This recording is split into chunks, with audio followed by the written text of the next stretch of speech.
In a bright rainforest full of giant flowers and singing trees lives a shy chameleon named Lumo who can change colours better than anyone.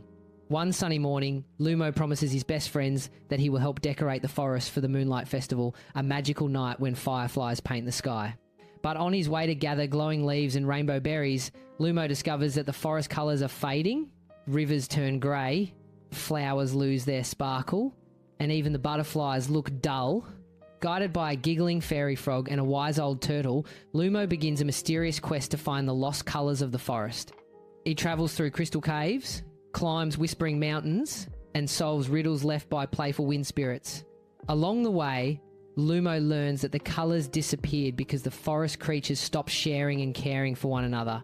At the heart of the jungle, Lumo finds a hidden treasure, a magical prism that glows only when kindness is shown.